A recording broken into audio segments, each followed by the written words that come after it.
afternoon. As the judge mentioned, and pardon me for having to use these, I'm getting at that age, but as the judge mentioned in opening statements, what we say to you is not evidence.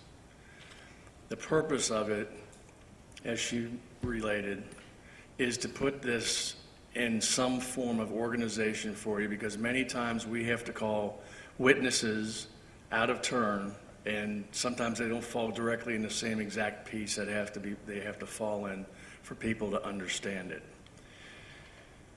I ask that right at the outset that everyone in this case follow the oath that you have given and follow the law that Judge Shanahan reads to you at the end of the case, and just as importantly, follow the facts as you see them presented to you by the state of Ohio and possibly by the defense.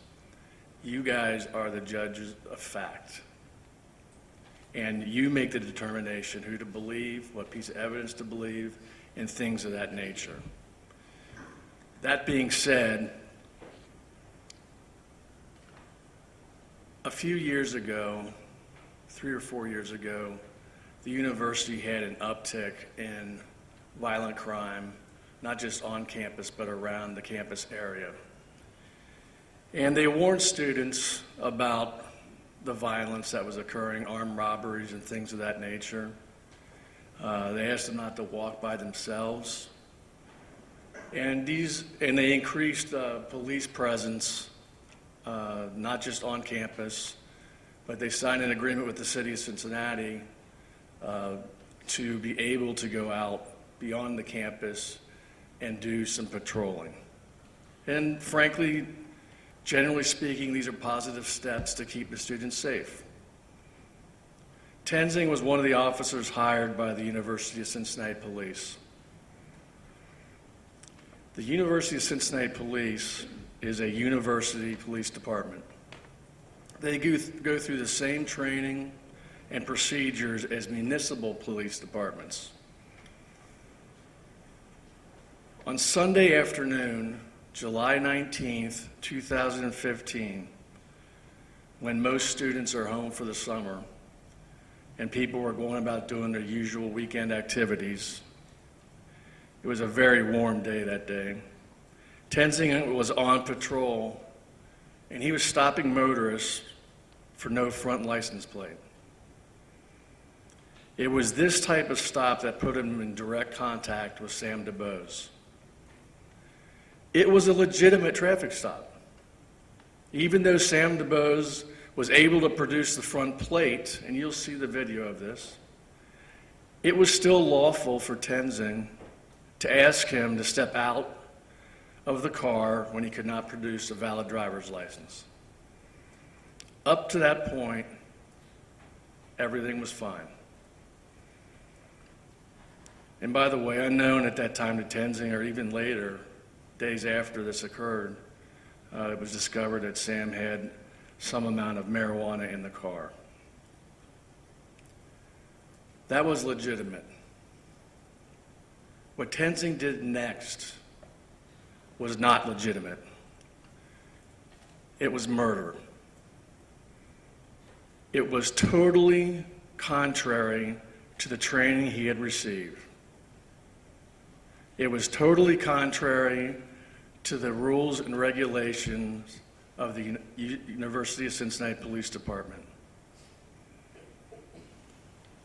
It was totally contrary to the laws in this country concerning a justified shooting. And it was totally contrary to the oath he had taken as a police officer. Everyone agrees that this is what happened up to that point. Both sides would agree to that. Now comes the truth about what happened next. And then come the lies. As Sam DuBose placed his left hand on the steering wheel of the car he was driving, he then put his right hand on the engine key to start the engine. This is obviously after the stop. Tenzing grabbed the seatbelt of DuBose with his left hand, and with his right hand drew and fired his .40 caliber Sig Sauer pistol. He fired directly into the head of Mr. DuBose. The coroner will tell you that Sam DuBose was immediately and completely incapacitated. As the bullet severed his brainstem, all his bodily functions were shut down.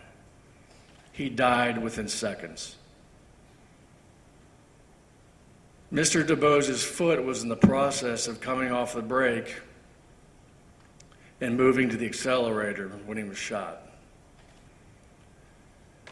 It would have collapsed like the rest of his body, and it was probably a post-mortem reflex that caused his foot to depress the accelerator and caused the car to move forward. You know, many dozens of people are shot and killed by police in the line of duty across the United States. We have one or two to several here in our city every year. I would say that 99% of them, the person shot was either reaching for a weapon, pointing a weapon at an officer, or what appeared to be a weapon at the officer. And in nearly every one of these cases, the officer was 100% justified in firing his weapon. And it's because the officers involved in those shootings believed that the suspect posed a threat of serious physical harm either to the officer or to others. In this case, not only was there no weapon in or about the car being driven by Sam DuBose, there was never any claim by Tenzing that he thought he had a gun or was reaching for a gun, or that Sam made any move that made Tenzing fear for his safety. All Sam DuBose did was try to drive away from this traffic stop.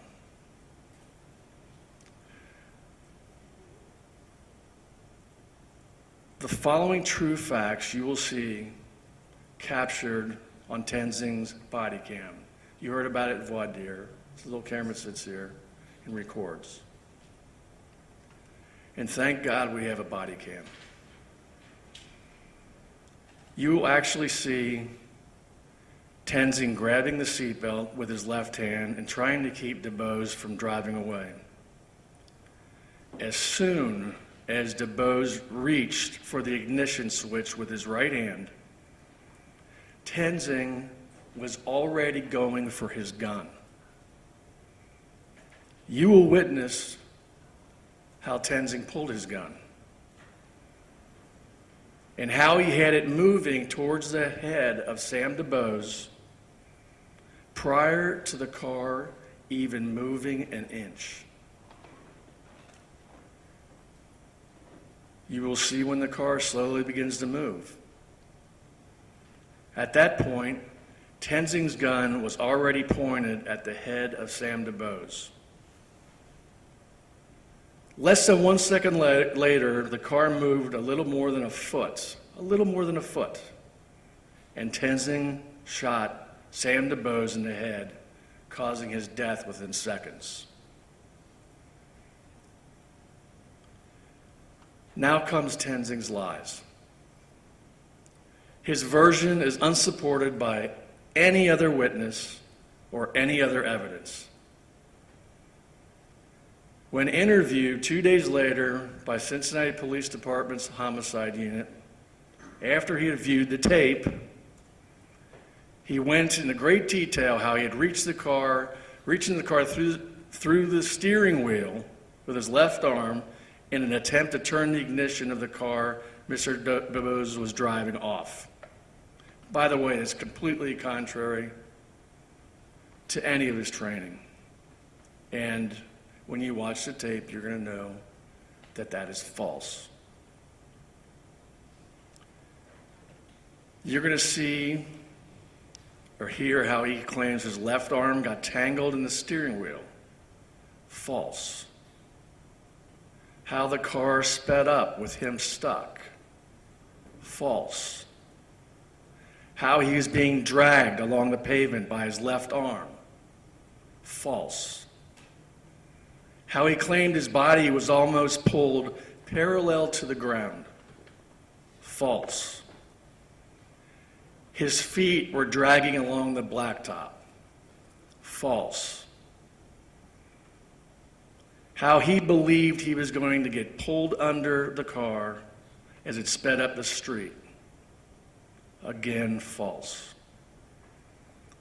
How then, at that point, as he claimed he was hanging on for dear life, he pulled his pistol from his holster and aimed it at Mr. DuBose. False. He claimed at this point, as he was being dragged, that all he could see of Mr. DuBose was his head, due to Tenzing's head being at the level of the driver's side window. Again, it's false. You know, in many cases that we handle, intent's one of the hardest things to prove to a jury. And it's because in our jury instructions, the judge says you can't take a cross-section of someone's brain to see what they were thinking when they did this. Judge Sunderman, Judge Shanahan, we had a Judge Sunderman here. Judge Shanahan will instruct you about the definitions of mental state in this murder case. Basically, she will tell you that murder in this case is purposely killing another.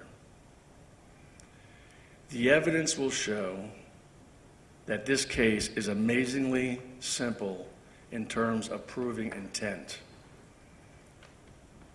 The reason that it is simple here is because you will hear from Tenzing's own mouth that he intentionally shot Mr. DuBose in the head.